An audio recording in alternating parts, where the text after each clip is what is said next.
You need to pay the $3,000 bill your daughter racked up at my steakhouse. Those were the words of a man claiming to be the head chef of a fancy steakhouse who showed up at our doorstep. According to him, my daughter had dashed without paying, but that was utterly impossible. I stood my ground against these men who were bearing down on me with fierce expressions. After all, my daughter is... My name is Layla. I'm 30 years old. I live with my husband Daniel and our daughter Emma.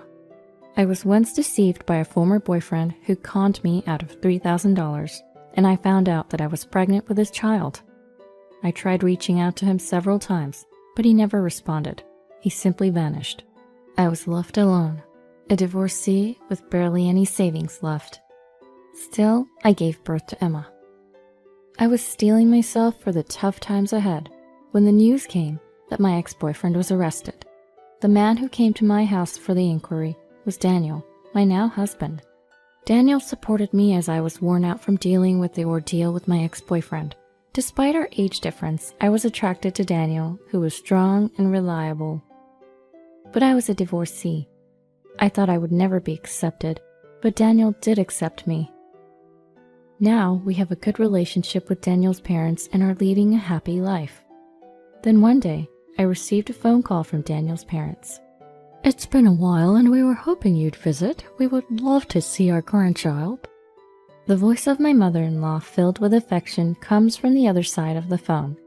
My in-laws love their son's daughter, who's not related to them by blood, and I'm very happy about it. Absolutely, I'll let Daniel know as well. Upon hearing this, my mother-in-law cheerfully says, "Thank you," and ends the call. It takes about 5 hours to my in-laws' house. For us living in the city, it's a place in the countryside where time seems to pass slowly. I immediately tell my husband about the message from his parents when he returned home in the evening. Well, I haven't taken any vacation yet this month. Let's use some time off and visit them. I'll check with my boss if we can get consecutive days off. With that, Daniel quickly calls his boss for approval. His boss kindly gives us approval, and we start looking forward to visiting his parents after a long time. However, on the day of the visit, Daniel suddenly had to work. You go ahead. I'll head there right after I finish work. I might not arrive until the next morning, though. With these words, Daniel sends us off and heads to his office. I let my in-laws know about the change in plans, then set off with my daughter. When we arrive at the in-laws' house, they treat us warmly, and we spend a comfortable time there. They seem eager for Daniel to arrive soon. The next day, early in the morning, my in-laws head to the barn as usual. I offered to help, but they insisted that I take it easy during my visit. So I waited for them to return home. Just then, the doorbell rings. It was too early for Daniel to arrive. Assuming it was a neighbor, I hurriedly go outside. I'm coming! As I open the door, I find a man in his 70s standing there. He glares at me with a fierce expression, then suddenly, I'm the owner of a local steakhouse. Your daughter dined and dashed at my place. Pay me $3,000. I was taken aback by his words and blinked in surprise. He then proceeds to explain the situation. Apparently, a young girl came to his store the previous night. Despite warning her that his store was too upscale for her to afford, she forced her way in and consumed $3,000 worth of food and drinks, after which she quickly left without paying. I found out that she's your daughter. If you're her parent, you should pay for her, he demands. I shake my head, trying to defend myself, but he seems too angry to listen and keeps insisting that I should pay him. Excuse me, may I ask your name? I inquire. I told you, it's Ethan. Now hurry up and pay, he retorts. I need to ask my parents-in-law whether they know you. Huh, shouldn't you be more worried about paying me first? Well, yes, but could you please wait a second? I ask him to wait and immediately contact my in-laws. I call them right away to confirm my suspicion. They respond quickly, and I'm told an astonishing fact. Trying not to show my surprise, I look at the man standing before me. I can't pay you, I say. What are you saying? You don't care if my business suffers. If you don't pay, I'll call the police. But wait, I think there's some misunderstanding. There can't be a misunderstanding. I made sure to ask for her name when she dined. Ethan brings out his cell phone to call the police. A policeman happens to pass by. The steakhouse owner called over the police officer and explained the situation. The officer furrowed his brows and glared at me, saying, "May I have a word with you?" I was confused, not knowing what to do with the officer's intimidating gaze.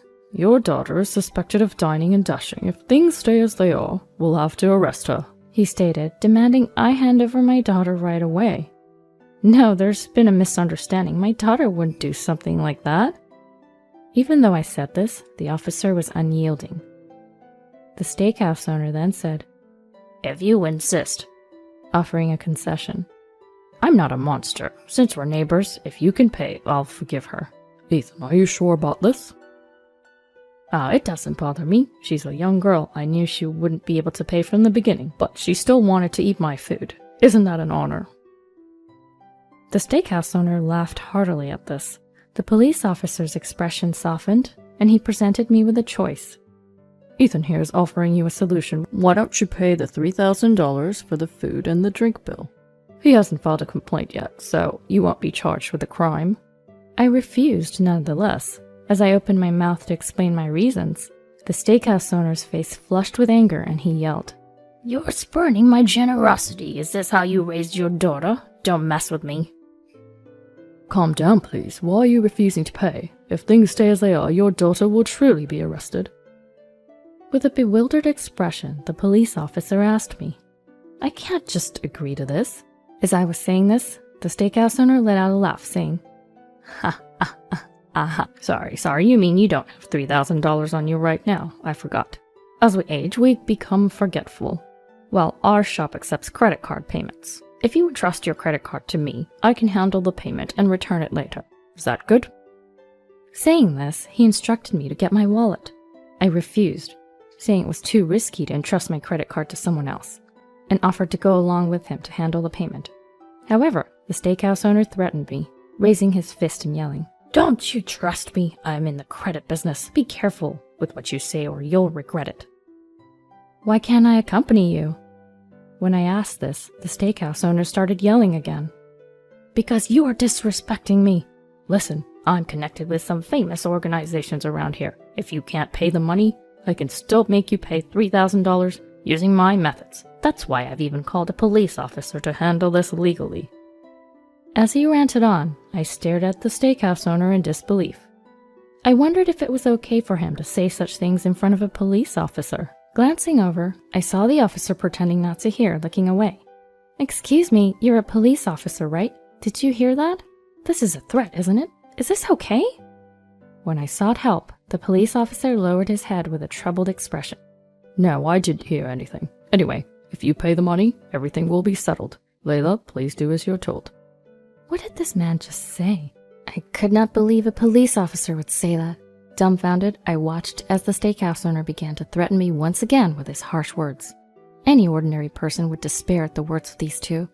They'd likely choose to pay the money and settle things, but I couldn't allow it. Aren't police officers supposed to protect the safety of citizens? Why are you siding with the bad guys? Despite my desperate appeal, the police officer only looked away without uttering a single word. "The police are saying the same thing. What are you going to do? Make up your mind. Are you still not going to pay? Just because I'm old, don't take me lightly." The steakhouse owner glared at me as he said this. It's not because I'm taking him lightly that I'm behaving this way. It's just unbelievable, so I'm stubbornly refusing. Even if I tried to explain, these two wouldn't let me get a word in. As I was thinking about what to do, a taxi pulled up in front of my house. My husband got out. "What happened? Who are these two people?" My husband, looking confused, asked. "Is this your husband? You need to take responsibility." "Let me explain it to you, sir." After listening to the police officer, my husband Daniel looked at me with a surprised face. When I frowned in confusion, Daniel seemed to understand everything and gave me a mischievous smile. I've always loved this playful side of him.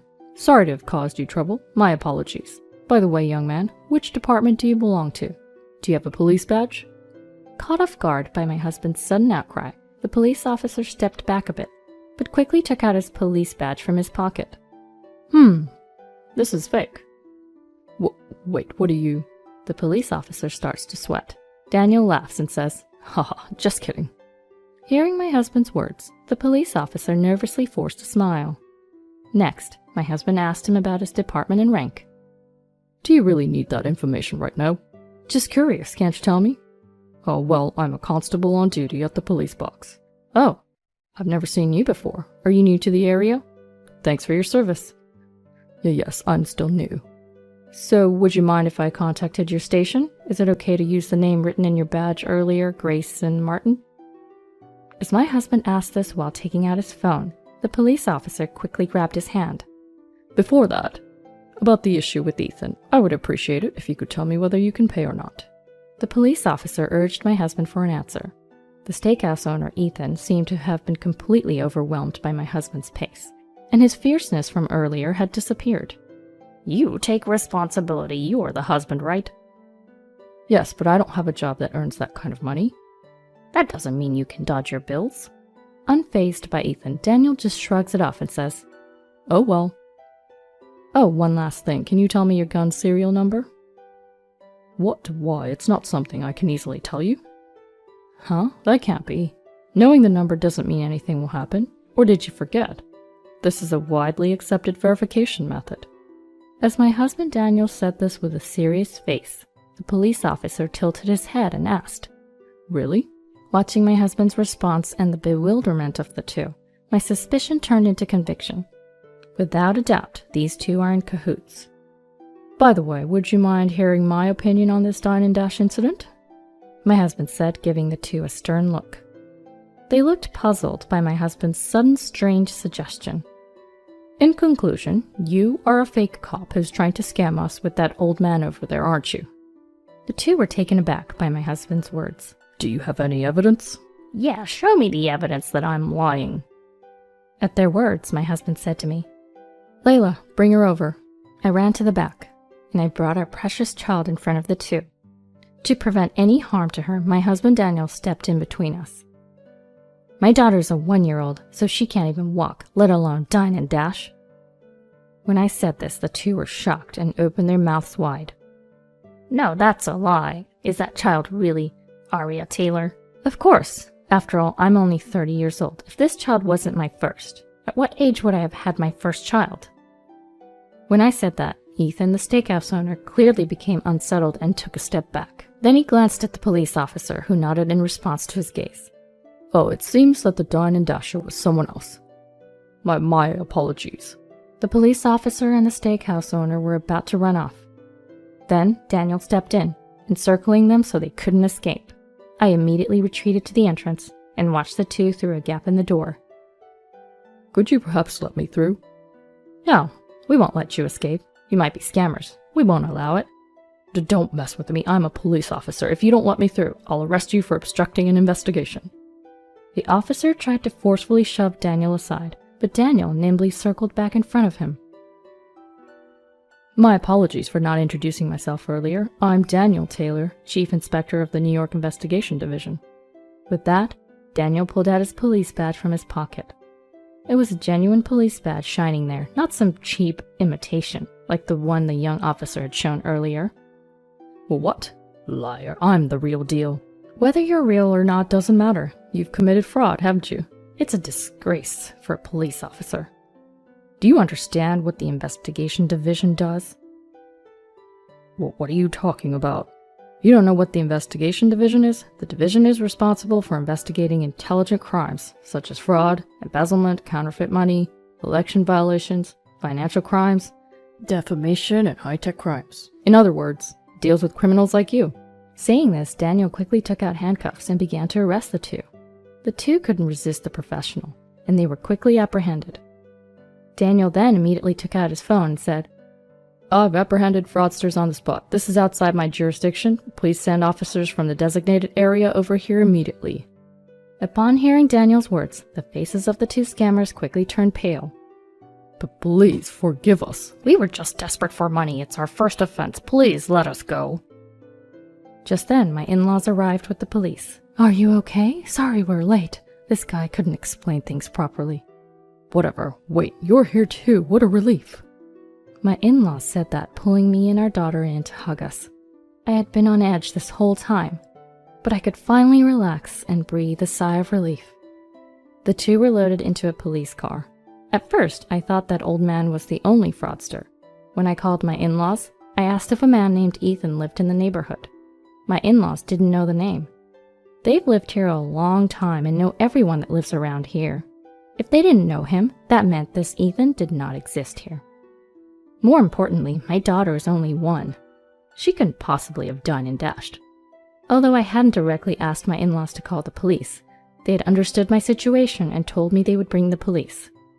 When I thought I had to keep this man here until then, I was quite tense, but I made up my mind to protect my daughter. I sensed something fishy about the police officer who showed up. After talking to him for a while, I couldn't stand him or forgive him. Although I didn't have any proof at first, I became sure he was a fake officer due to Daniel's questioning. It was fortunate that Daniel was there this time, but thinking about what could have happened if he wasn't there made me break out in a cold sweat. I'm really glad it was resolved safely. After that, thanks to Daniel and the officer in charge of the area, the case involving the 2 fraudsters were closed. When they were investigated, it seemed a lot of charges were lined up one after another. Daniel sighed and told me the story.